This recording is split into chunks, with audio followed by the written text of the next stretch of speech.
playing with. I'm playing with.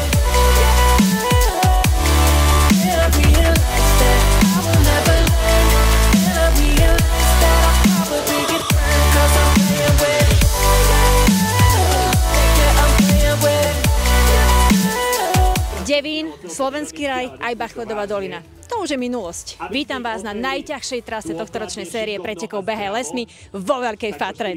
Dnes to nebudú ľudia, príbehy a emócie. Dnes to bude pot, bolesť a veľké prekonávanie sa. Zvládnu to naši bežci? Tak to budeme sledovať počas celého dňa. Ak ste tu a budete bojovať o prežitie, tak nás označujte na sociálnych sieťach. Ak ste doma a sledujete nás online, tak si to užite a verím, že na ďalšej zastávke sa vidíme. Ahoj!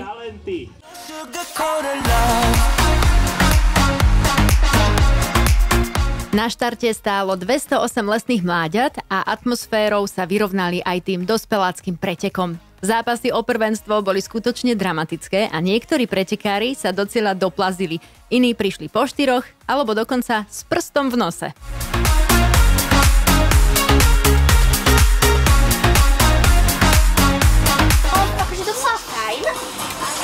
Prvýkrát na Behaj lesmi, tak som rada, že som nebola posledná. To je tiež úspech, jasné, dôležité je srpé.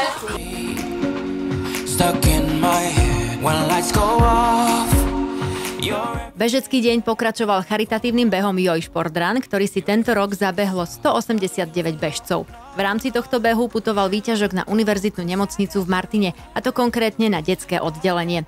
Suma vyzbieraná na charitatívne účely bola presne 1809 eur a z toho 500 eur prispel partner pretekov Zátopek Consulting.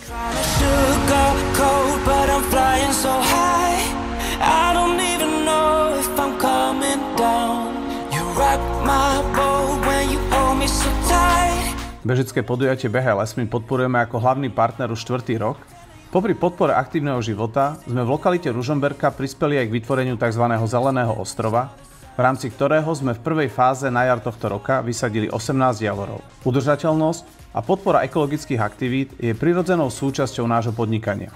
Ja tu stále považujem, že je to veľmi výnimočný a nadčasový projekt. Zelený ostrov v Ružomberku je to na frekventovanej ceste, na komunikácii, kde prechádza cez 30 000 aut, takže určite chceme v týchto projektoch pokračovať a ďalším ostrovom, ktorý by sme chceli zrealizovať buď na jeseň alebo na jar budúceho roku.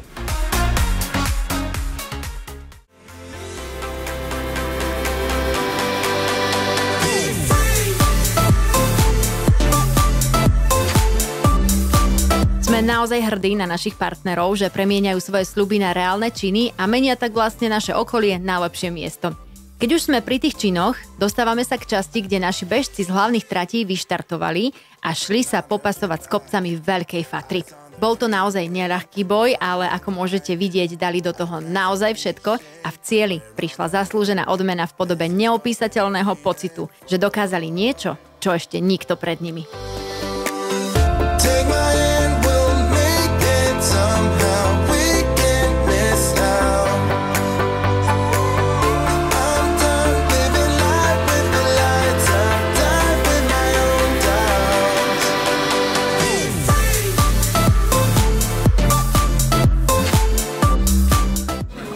Lepšie v okolici alebo v partii. Teším sa, keď sa s niekým potiahnem a mala som teda šťastie na 2 chlapov, s ktorými sme sa stále doplňali a motivovali. Sú to ľudia, príbehy a emócie a dá sa mi plakať, keď ťa vidím. Čo sa stalo? Ja neviem, to je eufória. Ja som taká šťastná, že sa aj smejem, aj reviem a to sa mi nikdy nestalo, ale som taká rada, lebo som mala v cieľu chlapcov oporu a strašne mi blahoželali, že som stále lepšia a lepšia. A hned po startu to bylo brutálně dolů, jo, a překvapivě to hned bylo brutálně nahoru. Nemôžeme súhlasiť, bolo to brutálne. Kdo měl natrénováno a naběháno, tak si musel jako užívat ten běh, co o tom je? Je to začíná. No, já jsem teď trošku indisponován, že jo, byl jsem tady dneska úplně zbytečný, jo, no za to dostanu vynadáno. Ne, tady nikdo není zbytečný, všichni se museli pokochat, byla to výborná tráť.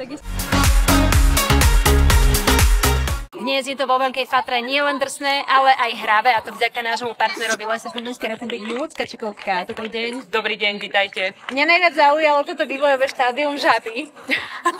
A pritom taková blbosť, že ako sa hovorí, ale tak ako máte spätnú väzbu detí a rodičov? Tak musím povedať, že tá spätná väzba a reakcie bežcov, účastníkov tohto podujatia sú veľmi pozitívne. No naučný chodník tu máte, je to ťažké, nie? No, nie je to úplne jednoduché, ale máme tam trošku také pomôcky, máme aj nejaké možnosti na tých ťažších otázkach, takže myslím, že sa to dá zvládať. Čo získajú potom tí návštevníci záujem? Tak každý, kto vyplní kartičku a donesie nám či správne, alebo možno aj necelkom správne odpovede, tak na konci zo všetkých tých zozbieraných odpovedí vyžrebuje hercu, ktorý získa poukaz v hodnote 20 eur na nákup lesnických poklad. No a tam pri nich máte novinku, aj ste ju donesli. Áno, ja ju držím v rukách. Toto je naša novinka v rámci sortimentu lesnických poklad a je to sirup zo smrekových výrobkov. Veľmi chutný, veľmi dobrý, zo slovenskej prírody. Určite odporúčam.